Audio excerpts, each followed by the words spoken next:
Hi, everybody. Welcome back to Fundamentals of Tourism.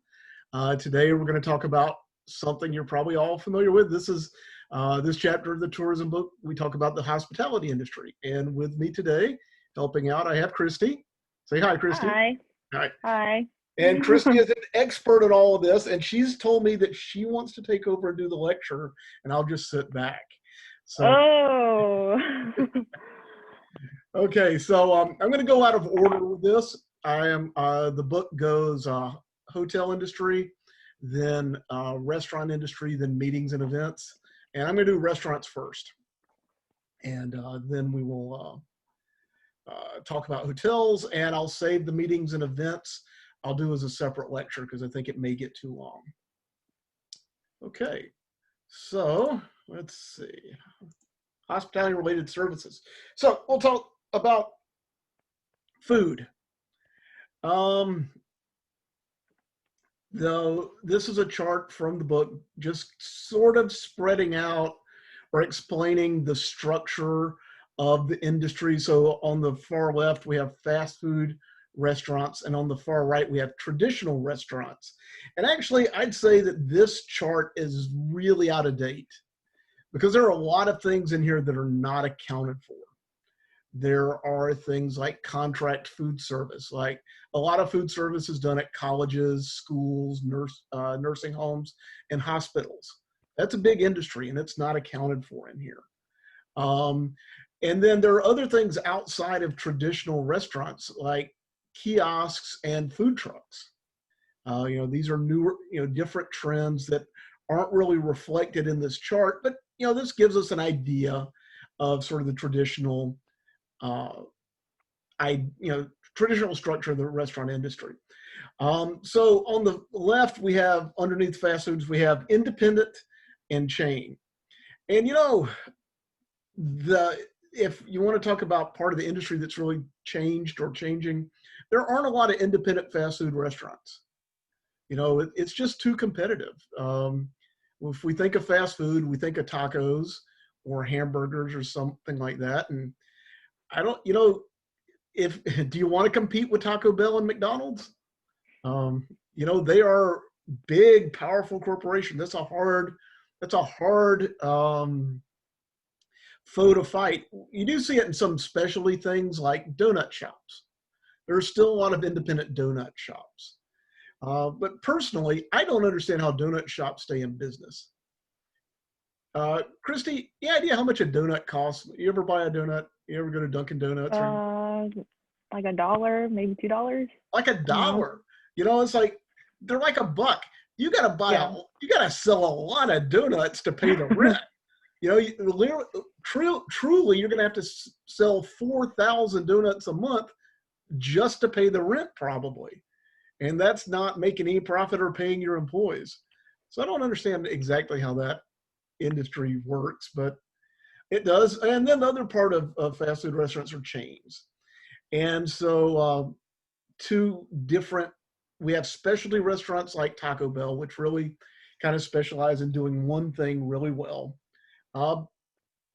They do Mexican inspired food. How would you describe Taco Bell?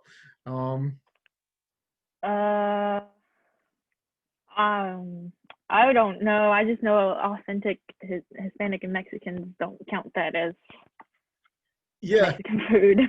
I don't know how to describe it. That's what I'm saying. It's like it's Mexican inspired, but I wouldn't call it Mexican by any stretch of the imagination. Yeah.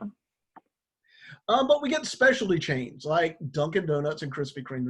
They are donut shops. They don't carry broad menus. But then we have restaurants that do have broad menus like Arby's and Burger King, where they carry you can get a chicken sandwich, you can get a hamburger, you can get fries, you get chicken nuggets. They carry a lot of things. On the other side, we have traditional restaurants. And this is the part of the industry that has been dying out. They're just not this used to be the big part of the industry, sit-down restaurants with servers. Christy, how often do you go to a sit-down restaurant with a server and a host or hostess? Probably 3, maybe 4 times a month. 3 or 4 times a month. Yeah, and and you're going a lot more than average, but still, you're going, that's once a week or less. That's not enough to sustain the industry. Mhm. They need people visiting there much more often. And what has happened, and what's not really referenced in this chart, is the restaurants that are doing well are things that have higher quality fresh ingredients, but do quick service. And so Mhm. this is restaurants like Panera, restaurants like Five Guys, um, and Chipotle. So it's like fresh, better ingredients. The price point is higher. It's like more like it kind of challenges a traditional restaurant at its price point, but but the food is fast and simple. And Mhm. that's where people go to eat now. Those are the growing trends in restaurants. Okay. So some data for you.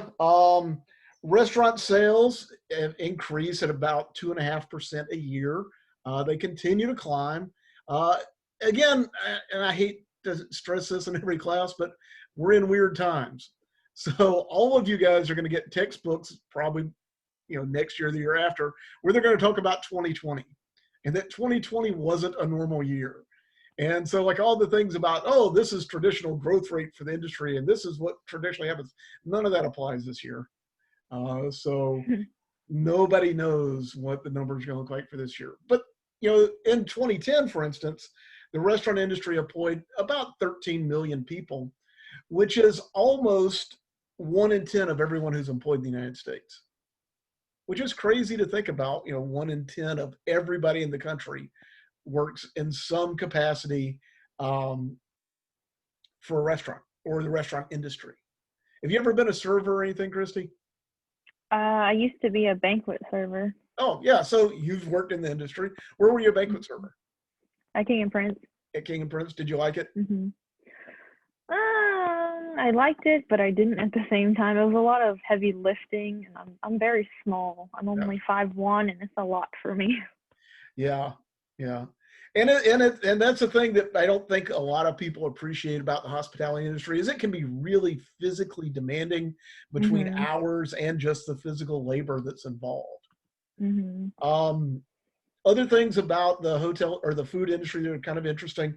It is the primary source of minority managers, that people who move from the labor side of the workforce into the management side of the workforce. For minorities, it is the fastest way into management, because restaurants really are a meritocracy. Can you do the job? I don't care what your education is. I don't care what your background is. Can you carry that banquet table or not? That's Mhm. what matters.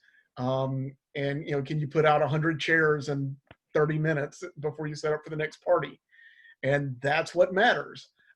So that's another thing about the food service industry. About 1 million locations nationwide, and this is about $139 billion in sales per year. So the food service industry is really, really gigantic. Now, one thing I'm going to talk about, and this is something I really love, so you'll have to bear with me, Christy, because this is I could blather on about this all day, which is food tourism. So this is people who travel. This is travel for food reasons, and I think I may have said this in class before, but my wife makes fun of me. She makes fun of me for a lot of things, but one of the things she makes fun of me for was we were talking about my bucket list of things I want to do before I die, and she Mm. said, "You realize your bucket list is mostly just places you want to eat." And for me, that's it. When I travel, it's like, I want to go eat at this restaurant. I want to go see this Mhm. farm. I want to go to this winery, and everything is basically food related. What about you, Christy? Have you ever had anywhere? Do you have anywhere that you would like? You think one day I want to go eat there, or I want to go experience that? I don't have a list of places that I want to per se go to, but I do know that I'm the type of person that will at least try something once before I say I don't like it. Yeah, So I've tried a lot of wide variety of yeah. things. So what's something unusual you've tried? Scorpion. Ooh, scorpion. I've never had that. Where'd you have that? Oh, when I went to China when I was in 5th grade. Okay. It's kind of it squirts when you eat. It's kind of like eating a gusher. Like the inside squirts out. That sounds terrible. It wasn't that bad, but I mean, I had to try it. I can't just say I don't like it because it looks gross. Yeah. I've eaten mealyworms and crickets before, but I've never had a scorpion. Oh, Which I would try that, but oh, the mealyworms are kind of like eating a kidney bean, you know, mm, kind of similar texture. And then the yeah, crickets were covered in chocolate. So it was just, it's like eating a chocolate with a little crunch to it. yeah. Probably didn't even taste it. Didn't even taste it. Um, so here we have like when people travel, a lot of people when they travel are, their interest, like if you're me, you're traveling for food often. Hmm. I will go great distances to go visit a restaurant or to go visit, particularly to visit a market. Um, Hmm. or something like a dairy or a winery. It's just something I particularly enjoy. So we have this chart here of kind of the number of people that visit. So most people, if you look out on the left, on the right hand side at the top, don't have, they have some interest. When they travel, they go to restaurants. Because they're out of town and, they need to eat. But as you move closer towards the bottom left corner, you get people who are traveling more. This is the reason why they're traveling, but it tends to be fewer people that are doing it. So you get some rural and urban tourism. So like people going to food festivals or a market. Um, so have you ever have you ever been to a food festival, Christy? I've been to the Shrimp and Grits Festival last year. Exactly. That's exactly the sort of thing. There are people who travel actually from all over the country to visit that. And, Hmm. that is a food tourism event that people are traveling for. So that, every town pretty much has some of these festivals. Like there's the Vidalia Onion Festival up in Vidalia, Georgia. There's the Taste of Chicago in Chicago. Every city has something that they promote food related. It's an easy thing because every region has their distinct food. Um, we talk about, you said you went to China. People may have this thing about where they talk about Chinese food. Well, Chinese food is actually about 7 different cuisines because it's a Hmm. gigantic country. And so what you get from Sichuan is very different than what you may get from, if you're in Hong Kong. It's like Hmm. it's just wildly different food, different. And in some places they primarily eat noodles, and others they primarily eat rice. And so there's a lot of variation, even within a country, for this type of thing. Then the next thing you get are people who are visiting things like a particular winery, a particular winery or restaurant that's hard to get out. And this kind of fits into culinary tourism. And maybe this is part of their lifestyle. And so I'll do this when it pretty much you can name any city in the country, and I can tell you where to go eat. That's when I go to these places, either I've been to the place to eat or I have somewhere on my list that I want to go and visit to go eat there. And then at the far end, down in the corner, is gastronomic and gourmet tourism, cuisine tourism. And this is pretty much where the primary motive is. I am going to visit for food related reasons and see food things. So when I go, I do this. I've done this a couple times. When I go to California, there are a lot of neat things to see in California. You Hmm. ever been to California, Christy? I'm from California. Imagine that. We're from. San Francisco. You're from San Francisco. Just I what I was about to am. talk to about. Because when I go to San Francisco, I am going there to eat sourdough bread and to eat Yes. what is it, Jonah crab, um, Hmm. and go to wine country. When Hmm. I go to and to go to Ghirardelli Square. I'm going to get chocolate and I'm going to get sourdough bread. And I'm going to get crab and good wine. And I know there are other things to do in San Francisco. I'm aware of that, but when I go to San Francisco, that's what I'm going for. Those are the things that really motivate me. And again, just I don't want to bring my wife in this too much, but it annoys her sometimes because there are other things she'd like to do than eat all the time. But That's the reason I travel, and I'm probably an extreme example of this, but just kind of trying to make everyone familiar with the idea that there is food tourism. Mm-hmm. So, what is a culinary tourist? This is someone who will make a journey in order to have some kind of food or drink experience. Um, and so, the question becomes, where do you eat or drink? So, when you travel, Christy, do you tend to eat in chain restaurants, or you tend to eat like local restaurants? If I'm on the road and like driving to somewhere, then I'll pick something quick. But when I'm already there, I'll try to eat something local. I don't want to eat something that I can get back at home.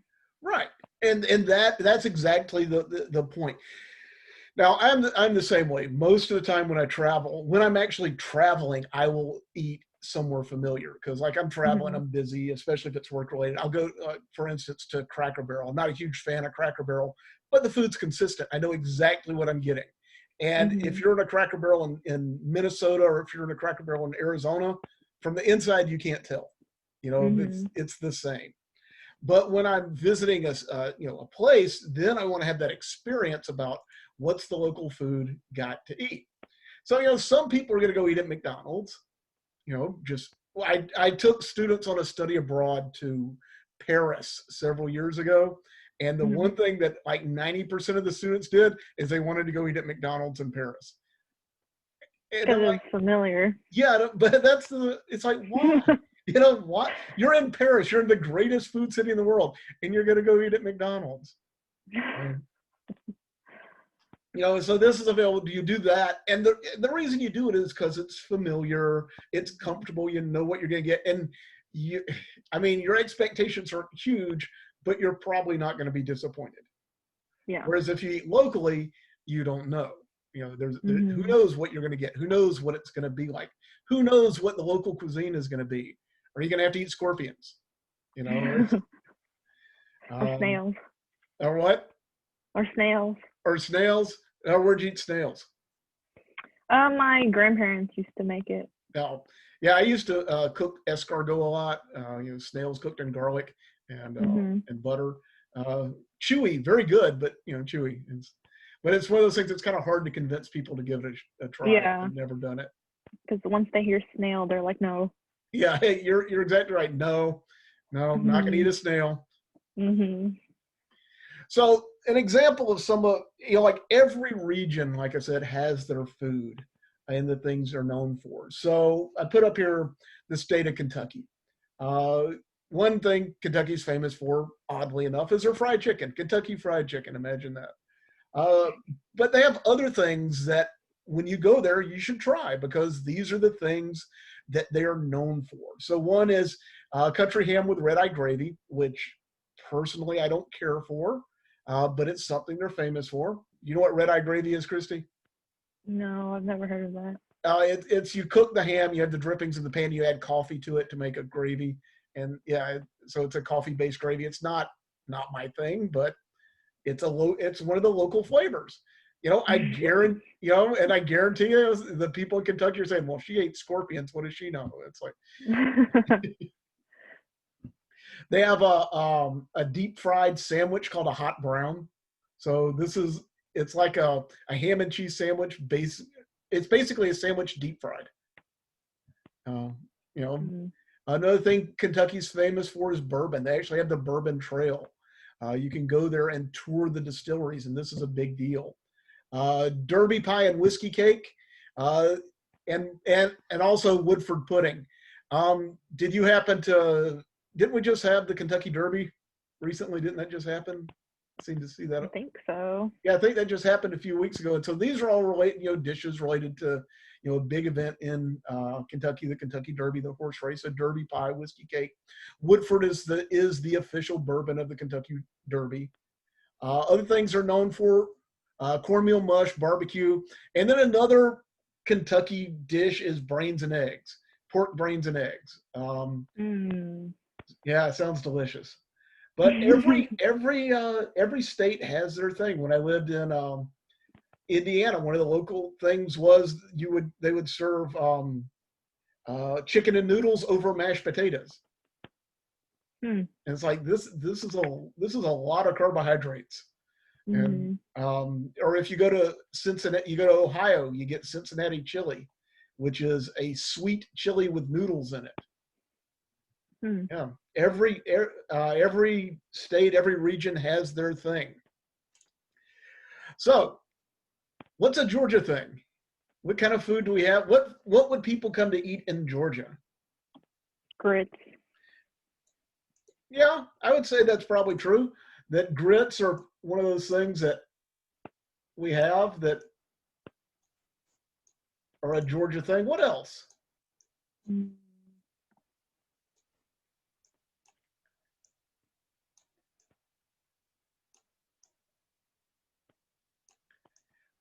Another thing we're known for is peanuts. Mhm. What state are we? Like when you how's Georgia's described as the what state? The peach. The peach state. So that's another thing we're known for. There is Georgia style barbecue. Mhm. Vidalia onions are a big one. Um, if you go out to eat here, what if you're a local restaurant, what do you expect to be offered as a drink that you may not be able to get in other parts of the country? Sweet tea. Sweet tea, yeah. I mean that that is mother's milk around here, Mhm. and that's one of those. You come to Georgia, you give that a try if you're not familiar with it. So Georgia has a lot of these. We that people come and try. We have famous restaurants here that people come in to, specifically to try particular types of dishes. Um, so even Georgia, has their stuff to offer. I'll show you some of the things that are kind of interesting. So I mentioned the Bourbon Trail, which everybody should Google that and look at it.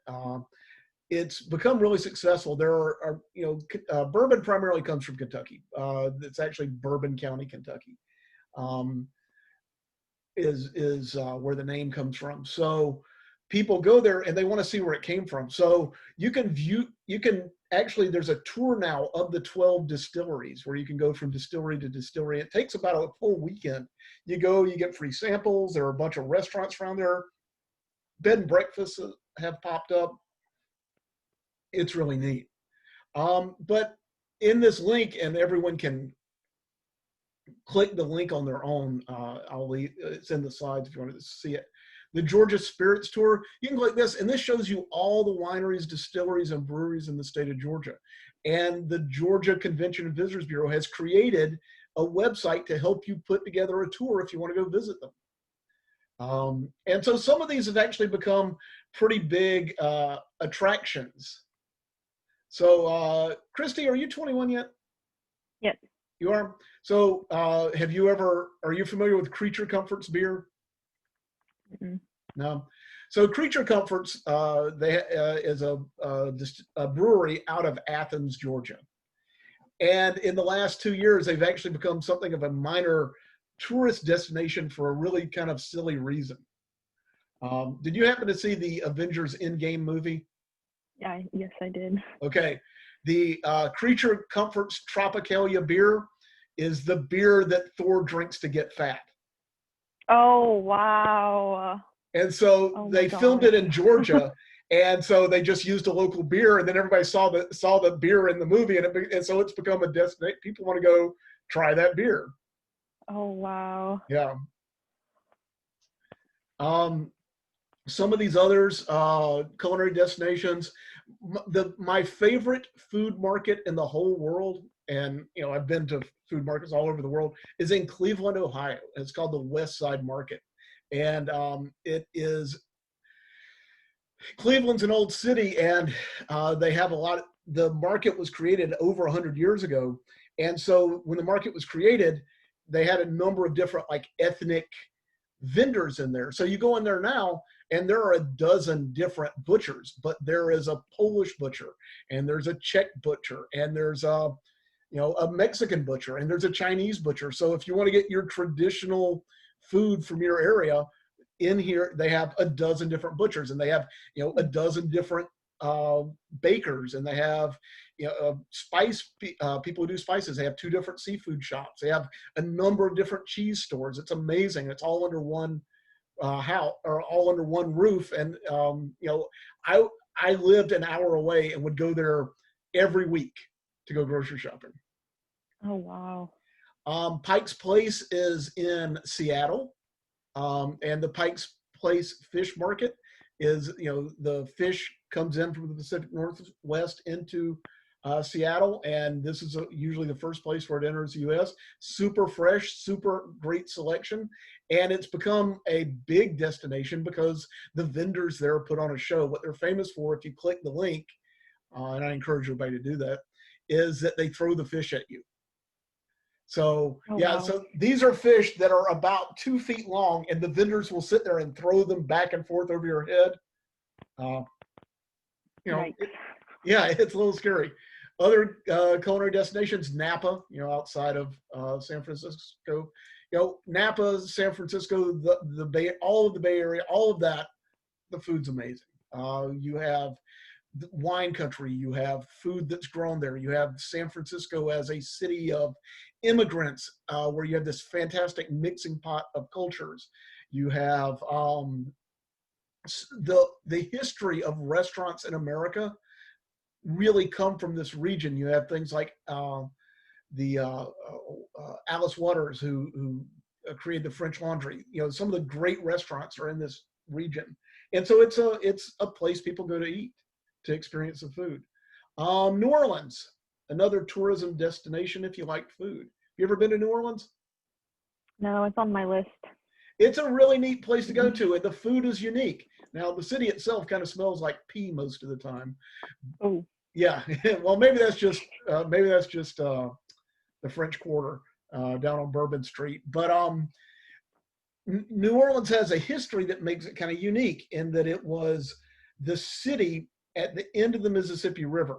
So all the farm goods from Middle America came down the river there to be traded. So they have more food than anywhere else. They have more food available to them than anywhere because all the food had to move through New Orleans. But it's also where slave ships came in. So you have African influences, you have Native American influences in the region.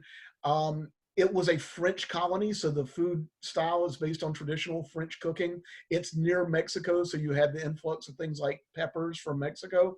And so the food is unique. It's French cooking with spicy ingredients. It's not like anywhere else it's French cooking with American ingredients. And so it's a unique cuisine. And going to New Orleans, the food there's not like anywhere else in the world. Kind of similar to that is going to Vietnam, because Vietnam was a French colony. And so Vietnam is traditional French cooking done with Vietnamese ingredients. And so you get some really interesting food there, and that's not like anywhere else in the world. New York, again, just amazing food. People travel there just for that. So I'll tell you, some ideas and things that kind of go into this idea of culinary tourism and why people travel. Part of it is like there's this: if you want to understand a place, you got to see what they eat. And it's just every region's food tells you something about them. I'll give you an example. We have good barbecue in the South. And I used to live in Ohio, and I actually got really good at cooking barbecue when I lived in Ohio because they don't have good barbecue there. Mm. And the reason for it is, there are a number of reasons, but basically, in order to have good barbecue, you have to cook it low and slow. So you have to have someone who tends the fire for 14 hours. Well, if you live up north in the industrialized city, Chicago, Detroit, Cleveland, somewhere like that, you can get a job. But if you're a poor if you're in the South, the economic opportunities were more rare. And so a tough piece of meat cooked slow kind of reflected the economic realities. So barbecue, yeah, it comes from the South, but it would have only come from the South because other places wouldn't spend 15 hours to cook a tough piece of meat because they Mhm. could do other things with their time. And so it's just like there's a sense of place with it that that what you eat tells you about the place. Um, I have a question for you, Christy. Is there anything that you miss from San Francisco, like food you just can't get here? I'm sure there is. Um, authentic Chinese food. Authentic Chinese food. What you Mhm. can't get authentic? What General Tso's chicken isn't authentic? No, Egg no. rolls, fortune cookies. Nope, Yeah, all those were invented none in of that. America. Mhm.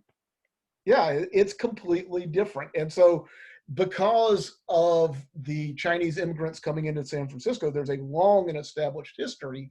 And that is, the Chinatown in San Francisco, particularly, that's as close to Chinese food as you're going to get outside of China. Mhm. It's amazing. One of the best meals I ever had, I had in Chinatown in San Francisco. And I still don't know what I ate.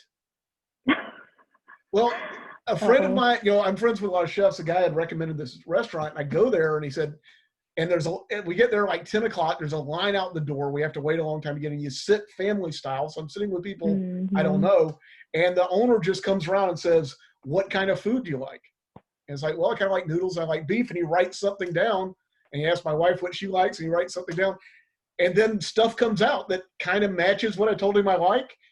But Mhm. I don't know what the dish was. I don't know what it was called. I don't know what was in it. But it was fantastic. There is the idea of terroir, and this is a French term, and it has to do with kind of a sense of place, or it has to do with a sense of place, but it's like food tastes like where it comes from.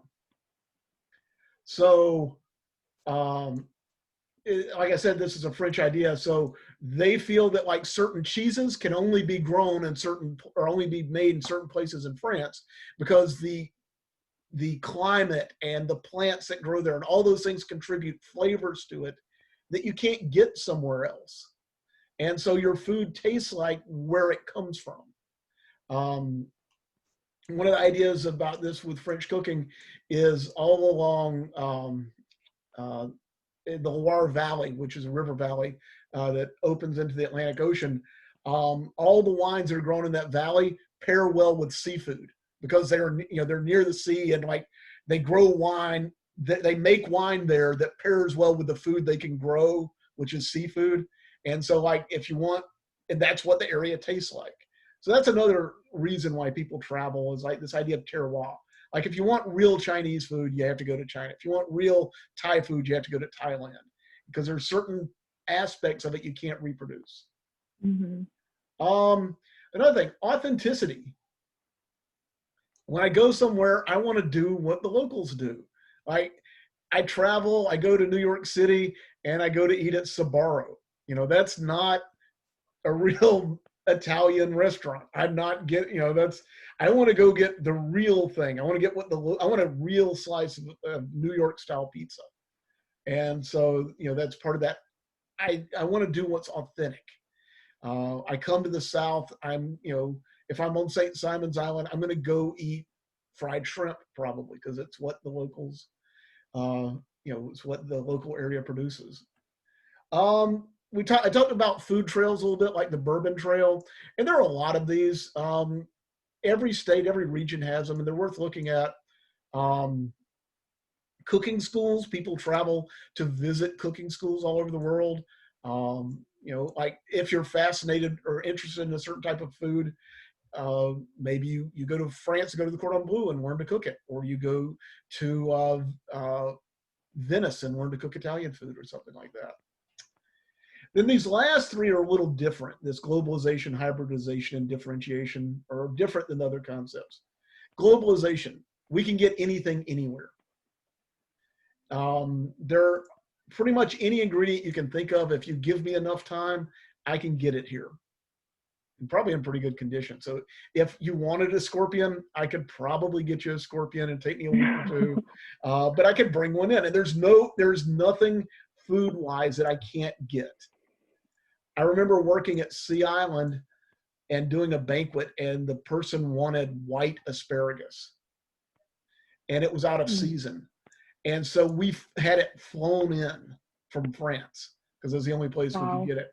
And so it was like the asparagus was literally coming in at like $300 a pound by the time we paid to have it flown in. Mm. But we could have it flown in. We could get that ingredient. So that's one thing. Everything is, the world's getting smaller. We can get more things. Hybridization is the mixing of cultures and mixing of food. So I guess this, Taco Bell kind of reflects this as sort of mixture of American fast food and Tex-Mex. The originator of the food truck movement, it got started by a guy in San Diego, started Kogi is the name of the first food truck, the first really successful one. And what he did is he grew up in San Diego, and so he's familiar with a lot of Mexican food, but he's Korean. So he knows a lot of Korean food. And so what he did is like, I'm going to make the food that I like, that reflects my culture. And so what he does is things like burritos that are filled with kimchi and Korean barbecue instead of with Mexican ingredients. So that's a hybrid of mixing like Mexican street food and Korean food. And he created something entirely new and has been hugely successful. He actually created pretty much a whole new part of the industry with the development of the food truck industry. The other thing that he did was really early on, he embraced social media and realized that if he could get people to follow him and show up where he was going to cook that day, he could get a built-in excitement and interest. And so he was the first one to really like champion the use of social media in a restaurant. And the last thing is differentiation. And this is, we use food as a way to separate us and make us different. You come to my place, I have, I'm farm to table. Everything is grown within 50 miles, and another place is going to have we only use, food that is, we only do things that are grown ethically, so food is becoming a way to differentiate and kind of target potential customers. Okay, so last slide here. Follow these two links. I'm going to put up the one that says Farron on the website, and this is a video to actually an Anthony Bourdain episode of his old TV show, and it's a little old. But at the time he went to a restaurant in Spain, which is probably the most cutting edge restaurant in the world when it was open. The fellow closed it a few years ago and has reopened it. He closed it not because it wasn't successful, but because of burnout. But the guy's name is Ferran Adri, is famous chef. He has invented more things than I can even imagine in the kitchen. But it's a neat little short episode just talking about he's in Spain, about going to Spain to his restaurant and traveling for food. But then what's interesting is the next link. Now, Christy, have you ever been to St. Augustine? Do you know where St. Augustine is? And the one in Florida? Yeah. Yeah. You've been there? Mm-hmm. What'd you do when you were there? Do you remember? I went to the beach with my family, I think. Okay. One of the big tourist attractions in St. Augustine is the Salvador Dali Museum. Salvador Dali was a painter who did a lot of surrealistic scenes. But at the Dali Museum, they actually have a presentation about Ferran Adria as food as art. So you travel to this museum to see about food, about this guy who is cooking in Spain. But again, people are traveling to the museum to see it. So again, that's another kind of aspect of food tourism. Okay, so I'm going to stop sharing this slide and open the one that has the hotel industry stuff on it. Okay. Okay. So give me just a second. All right. Let's see, share screen.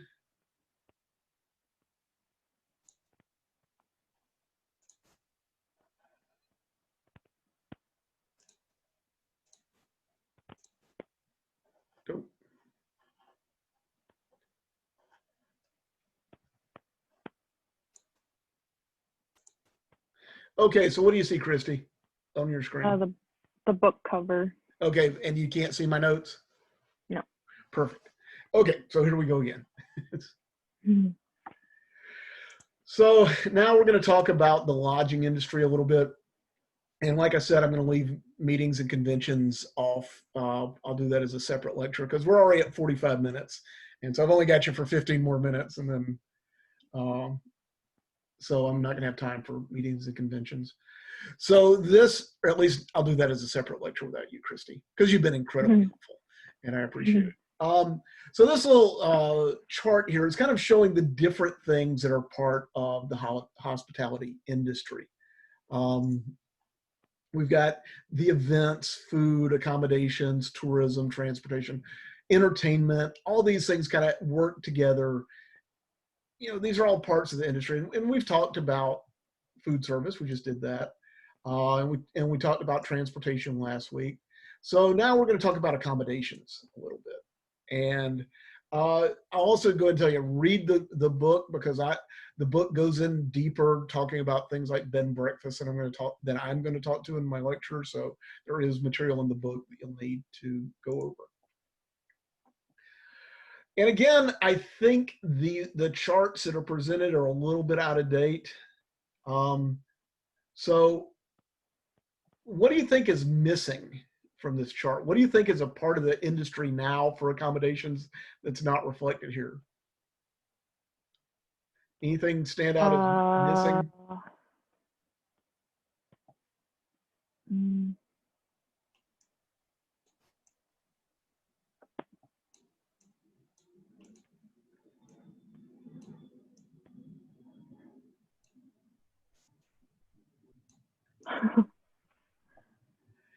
See that? Mm-hmm. Ever stayed in an Airbnb? No. No. It is basically you stay in people's houses and it's you set, you know, it's through an app on your phone. And so that has really changed a lot of accommodations, especially in like places, vacation spots, because people have vacation homes that sit empty and they can use them to make some money. And so the book and this chart doesn't reflect the impact of Airbnb, and I'll talk about that later in the semester. But Airbnb, I think, it has really changed a lot of, or it's at least having an impact. So the Airbnb kind of falls over here in this private homes aspect, but Airbnb is a bigger contributor. There are also home exchanges, like if you have I've actually looked at this because I have a house on St. Simons and have thought, I don't like being here over the July 4th week. It's too busy. Everybody's obnoxious and drunk. And so I thought, you know, I could trade my house for someone who had a house somewhere else and, you know, and I could get a week in the mountains or something and they get to stay near the beach. We have nonprofits, things like hostels and the YMCA. Actually, things like college dorms, that is also accommodations. So those are the non-commercial things. But you know what we're talking about mostly are the other things: hotels, motels, timeshares, and bed and breakfast. And hotels and motels are the same thing. Hotels traditionally were in city centers. Motels are based on where the transportation is, or where the highways are. These are motels are motor hotels. That's what the name means. So how big is the lodging industry? We're looking at it is, let's see, generated $127 billion in sales in 2009, 50,000 properties, almost 5 million hotel rooms. That's a crazy number. Let's see, 72% of the world's hotel rooms are in Europe or North America. And we're growing at about 2.5% a year. And typically we have about 65% occupancy for the industry worldwide. So we're running at about 2/3 capacity. But you know, you said you worked at King and Prince. You know, it's one of those things that you can't run at 100% all the time. You know, there are times when it's up and times when people don't want to visit. And you said you worked as a banquet server. Well, the Mhm. reason they're doing a lot of banquet season, why they have a banquet season is because that's a slow season for people taking rooms. It's like, oh, well, we'll have a big banquet. Or we'll have a big convention. These are people in for a business reason, or a wedding or something like that. We can book it the times when we're not full with beachgoers. That's why they do it. Let's see a little bit about the rules of hospitality are basically were the rules of uh, common courtesy and how to treat guests. And so these have kind of become codified and standardized as to how we treat guests, that as far as what's expected of them. Um, let's see, the term hotelier. Hotelier is the person who's running the hotel. So this could be the innkeeper, or it could be the owner, it could be the manager, but all of these could be considered to be a hotelier. Now, quality. Quality is a hard concept. I mean, it's an easy concept to understand. It's like, well, it's getting what I want. But it's a hard thing to manage because it doesn't just happen. There's a lot of direction involved, a lot of skills. So as a server, were there any particular skills or things that you were expected to do or not do, like say for how you greeted a table or how you presented a plate, like how you served a plate at a table or anything? Yeah, we were supposed to walk up to the table and introduce ourselves and let them know that we're their server. And then when we served, you had to serve on your left side and clear on your right side. Right. So, I talk about these these are traditional rules of service. Well, where does that come from? Well, that going up to the table and introducing yourself, that was invented in 1976 by a guy named Kevin Zraly when he opened a restaurant called Windows on the World, which is a restaurant that used to be at the top of the World Trade Center. So kind of weird to think about that somebody actually invented that. Hi, my name is Yeah. Christy. I'll be your server today. But prior to that, we followed kind of a European model of, well, the servers are supposed to be quiet and just quietly do their job. And hmm that's sort of an American invention of, no, we want everyone to kind of be friendly with one another. But then the other thing you said about you serve from the left, you clear from the right, there's a reason. And this again is like traditional rules of hospitality of why we do this. Any idea why you serve from the left and pick up from the right, other than that's what they told you to do? Mm, not really sure. I would think Yeah. that way you wouldn't like get in the way of the person, Well, or you're you don't right. reach across. Yeah, you're right there. Most people are right-handed, so coming in from the left hmm is easier. But I said, these rules of service and hospitality come from traditional rules. A lot of it having to do with like how we treated royalty or the military in times long ago. But if you were traditionally before there were hotels or restaurants, the only people that really got served were either royalty or military officers. And so all of our traditions and how to serve come from military traditions. And the reason we come in from the left side is that most people are right-handed. So if you have to draw your saber or your gun, you're going to draw it with your right hand most of the time.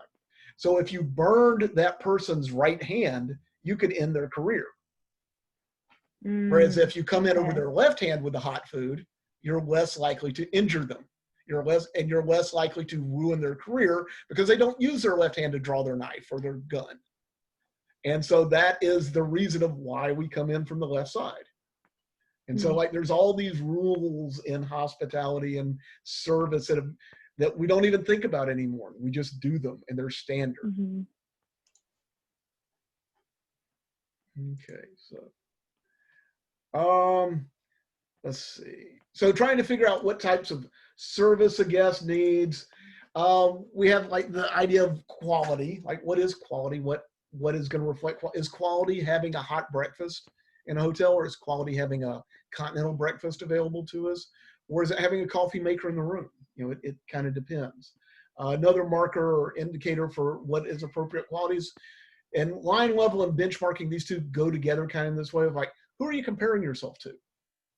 Like if I am the if I am the Holiday Inn, does it make sense to compare myself to the King and Prince as far as levels of Mm, service? What do you think? I wouldn't think so. No, I mean, they're different. They're completely different. So what I need to do is compare myself to those that are similar to me and they be the best and provide the service at that level. And then the last thing, and this is really important in all aspects of management and hospitality, especially so, is this idea of cross-functional teams. In that I need people who understand the big picture. Um, so if you are a banquet steward, it's also good to work with people who work in the kitchen or who work in Mm, procurement or who work in rooms, so you understand what their concerns are and because all of you together get a picture of how the guests behave. But as a banquet server, you only see part of the guest behavior. You don't see how they behave in the room. Well, mhm. but the people in rooms division do. And you don't see how they behave when they're waiting in the lobby, but the front desk does. And so you kind of need everyone working together and sharing information and knowledge to be good at this. Does that make sense? Mhm. Okay. So other thing we'll talk about is how hotels are run. The hotel industry to me is kind of weird because it's possible to have a hotel that is a Marriott that is owned by Holiday Inn and managed by Aramark. Mhm. So it's possible to have. So in that case, if it's a, what kind of hotel is that? You know, if Holiday Inn is managing it, but it has a Marriott brand, or no, let's see, Holiday Inn owns it. It has a Marriott brand out front, but a different company is managing it. Whose hotel is that? Yeah, and so hotel, and that's very common. When I was, I had a job in Michigan, and I remember they put me up in a hotel when I was being interviewed, and that was the case there. That it was a Marriott that was owned by a different hotel company and managed by a third hotel company, and so it was an interesting situation, and that's very common in a hotel industry. Is one person will own it, and then they will pay someone to manage it. Um, and so the way hotels work is we often have hotel owners. Then we have management companies, and the idea of the management company is like you can hire Marriott to run your hotel, and they're good at it. They have a lot of experience, and what they'll say is, we will guarantee you this much profit, and we get to keep everything above that level.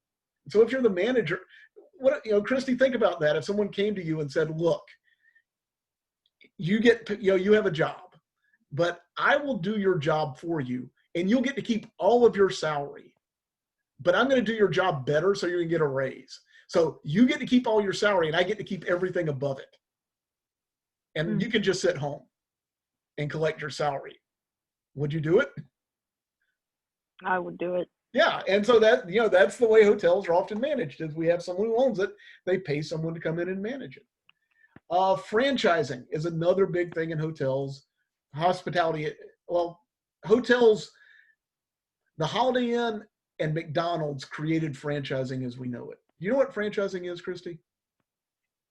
Um, kind of. Not really. Tell me what you know.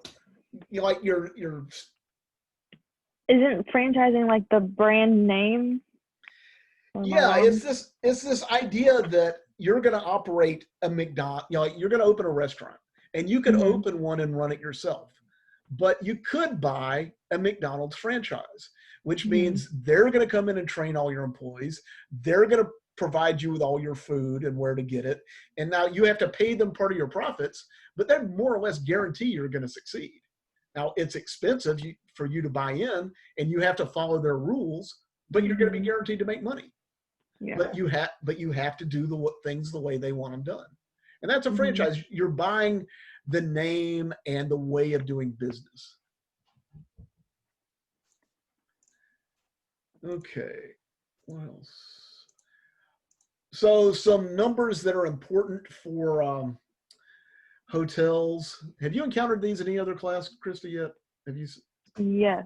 Okay, So what's average daily rate? You know? Mm, I should know that, but I know the name, but I don't Sorry to really. put you on the spot. The average, it'll come back. As soon as I say it, you'll go, oh yeah, now I remember. The Mhm. average daily rate, how much are you getting for your rooms every day?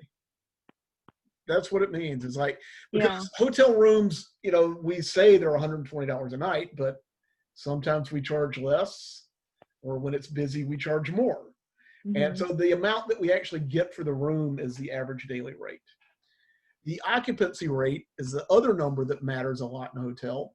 And this is how many people are staying in my hotel. Now, when you have a boss one day in the hotel industry, these are the numbers you're going to care about. The average Mhm. daily rate, how much are you getting for your rooms? The occupancy rate, what percentage of the rooms are full? Because you can say, well, my average daily rate is I'm getting $1,000 a room. It's like, well, how many rooms do you have full? One. That's not very good. And so your occupancy rate reflects how many rooms you have full. And then RevPAR, the revenue per available room, reflects a combination of these. So this is how much money am I making off of every room that's available to rent. So RevPAR combines these two. And so these are the numbers, these are the things that your boss will worry about when you are working in the hotel industry. Let's see.